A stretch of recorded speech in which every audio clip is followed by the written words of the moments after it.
Hey, it's Deb. Welcome to episode 2 of Wreckless, Undangerment. If you haven't seen the first episode, I'm going to put a link at the end of this video so you can give that a watch.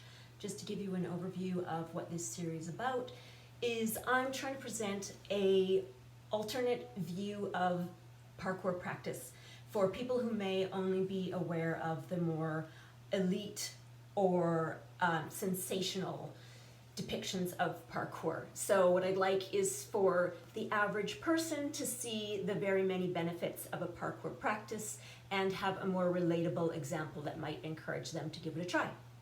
When I first saw depictions of parkour in media, I thought it looked really cool. I didn't see parkour as an approachable real life thing until I was part of a discussion group online, and somebody asked if anybody knew someone who could be hired to teach a parkour class to kids.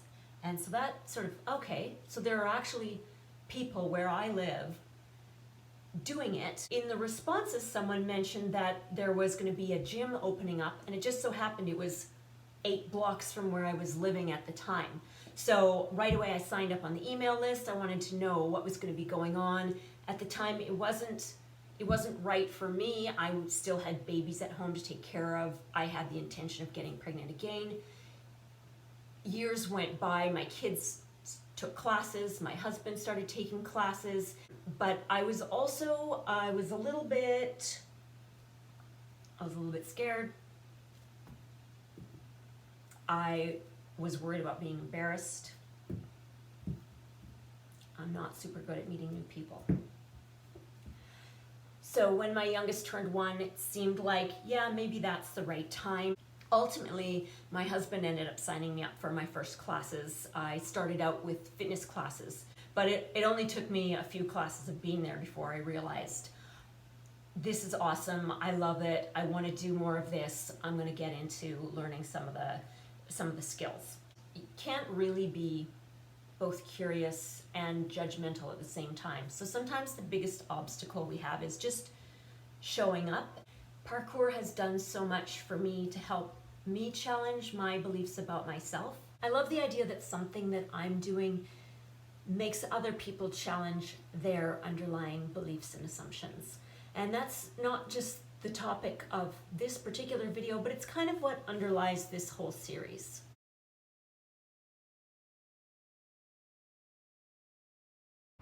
It's a day outside, wet, cold.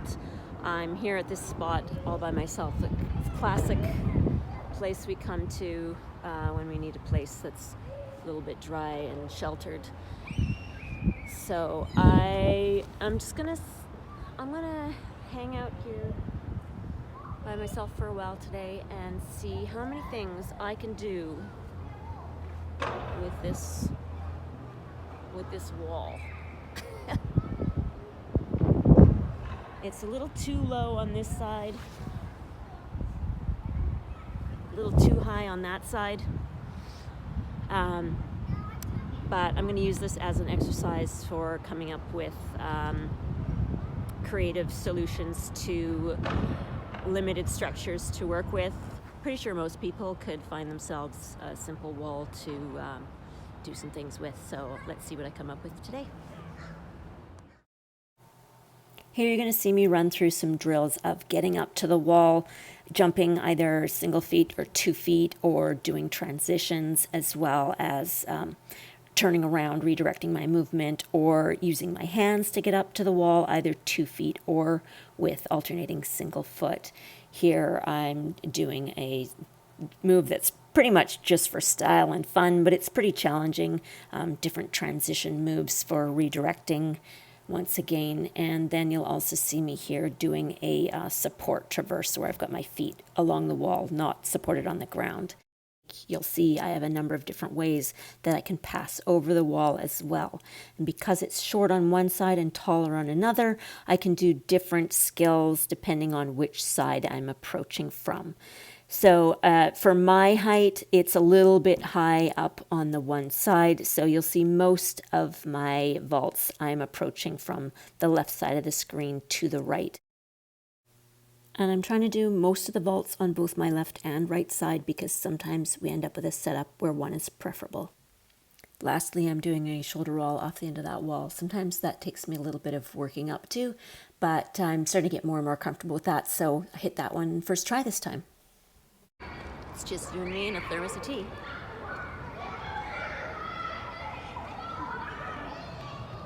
And some screaming children. And geese.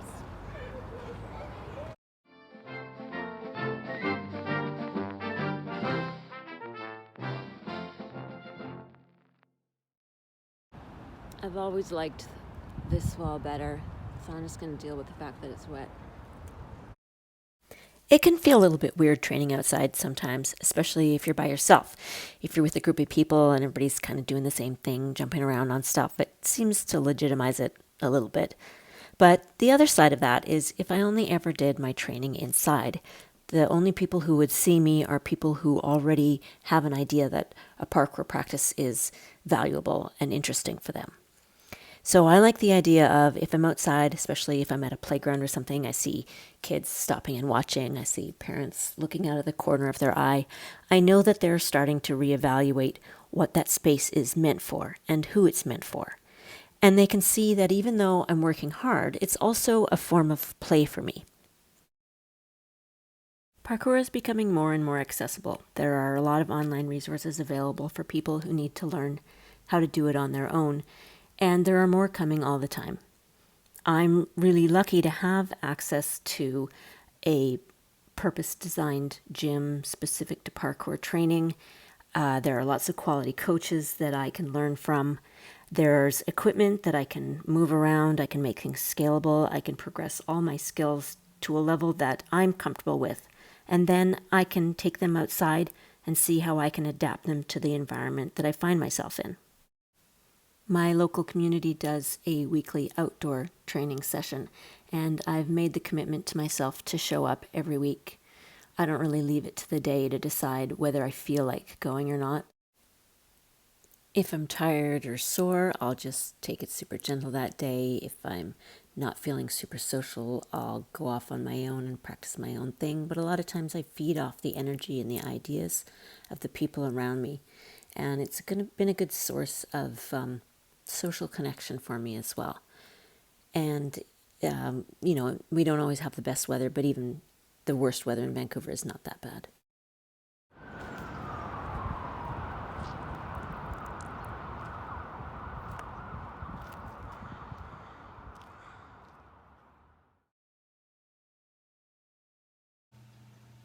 I didn't let myself get deterred by being alone, the suboptimal weather, limited structures to work with. I just used it as an effort to be creative, both in my movement and also my filming.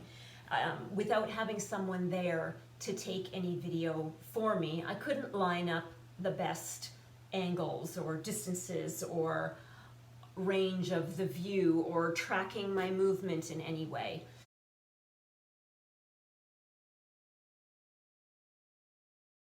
And then my phone battery hit 1%, so I went home.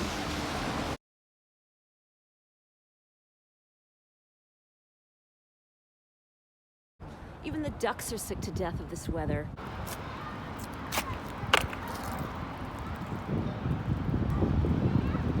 I'm going to be the one talking. Cheesy life lessons from Steph. Some of you curious types out there might be wondering, how did you get so chiseled? Well, you'll want to see what I've got coming up in the next episode.